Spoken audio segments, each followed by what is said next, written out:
Neon lights. They are such an important construct to the city of Dema, being used inside its churches, as gravestones within the necropolis, and even inside residential areas. Neon lights are also an important aspect of vialism, and considering Dema's theocratic nature, being run by religion, that must mean that the neon lights serve more than just being a design choice. Are they a sacred symbol? If so, why? And why choose neon lights in the first place? Could finding an answer to these questions possibly give us more insight about Dema? I think yes. Obviously, the first idea we have to look into is what the bishops utilise neon light for in the first place.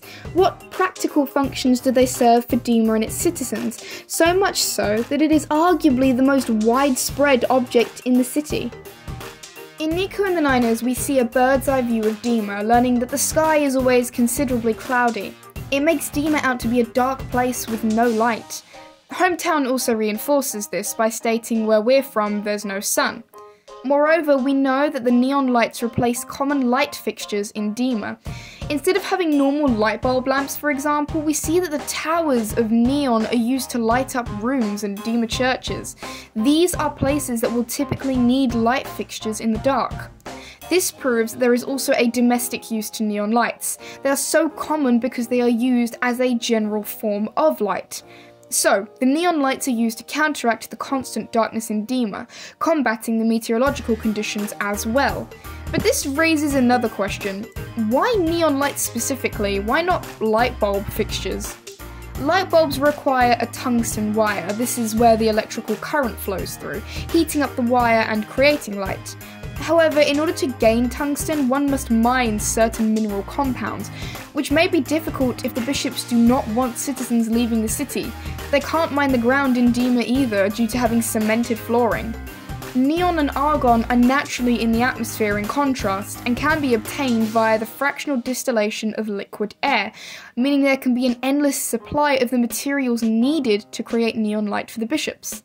In fact, we have evidence in the Nico and the Niners video that the bishops hand make the lights themselves. This contraption we see in the back is very similar to a neon light maker. This is useful as it kind of shows how Dema functions on a day-to-day basis in terms of making products and gaining products that are needed for day-to-day life.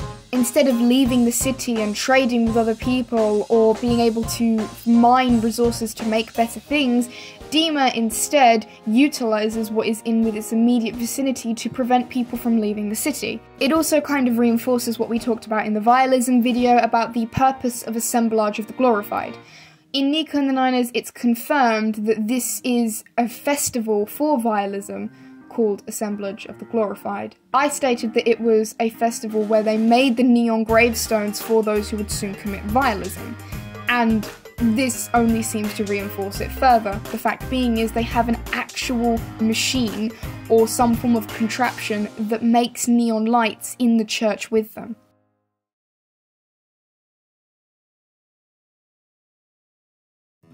Now, let's move on to why Tyler chose neon lights specifically, as this design choice may have been thematic. We've established many times before that the bishops and the banditos utilise opposing things to symbolise their opposition to one another.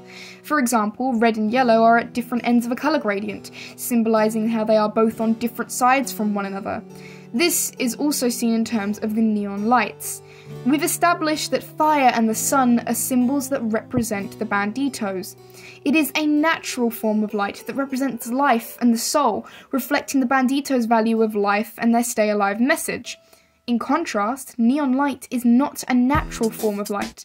It's artificial, representing the lifeless nature of Dema and the lack of value that the bishops put on the lives of their people. Clancy even calls the city a concrete coffin.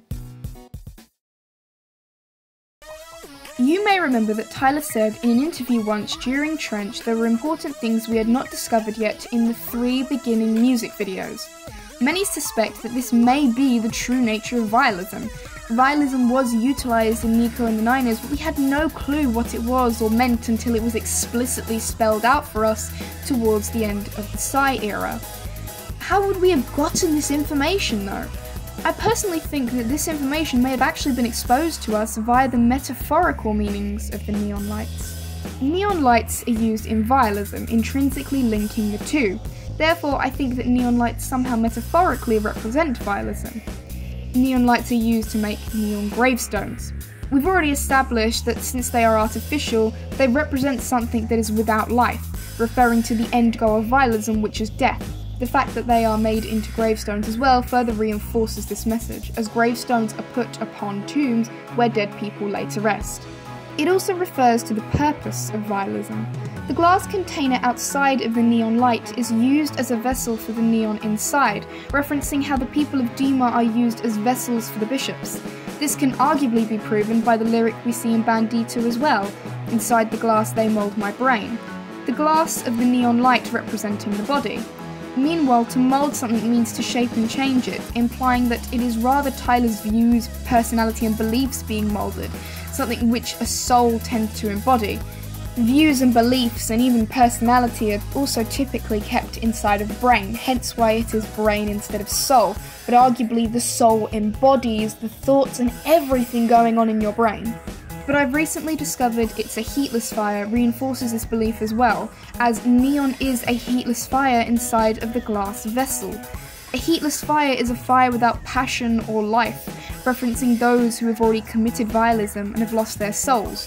Moreover, a fire is a vessel for heat, which further emphasises the idea of the Dema citizens being vessels. If a heatless fire is a fire that has lost its heat, then it references the idea of a vessel losing something intrinsically full of life within it, and we see this within vialism. It's the loss of the soul. Moreover, neon light is artificial, representing how the bishops' lives are not natural in any way. They are artificial due to their constant use of the soul transfer ritual to keep themselves immortal. In conclusion, I think personally that it's a slightly cool design choice for neon light to be chosen as a sacred symbol of Dema. It not only has practical uses that kind of explains how day-to-day life functions in Dema and how the bishops manage to keep things running smoothly without letting people out to go and get supplies that they need, but it also encapsulates the bishops and the citizens perfectly, unifying them under one canopy, that canopy being vialism. Hiya, so this is like a shorter video because it's kind of a theory mixed with an explainer, but also I'm going on holiday. Probably next week if I'm planning on uploading it the week that I'm recording this. So I don't know, but yeah, I'm going on holiday, so I had to do a shorter theory for once. But hopefully this is still interesting or the same. I'm personally getting to the point where I'm no longer just interested in finding out the secrets regarding 21 Pilots lore, because I feel like as the eras go on, we're being exposed to that more. Like with vialism, for example. I'm kind of now more interested in how Dema runs, and how day-to-day life in Dema works, and just how Dema is a dystopia, how Dema functions as a totalitarian regime is really interesting to me. Can you tell I'm an English Lit student? But yeah, I hope this was a fun theory to you to watch, hope you enjoy. But yeah, thank you for watching Top Debate.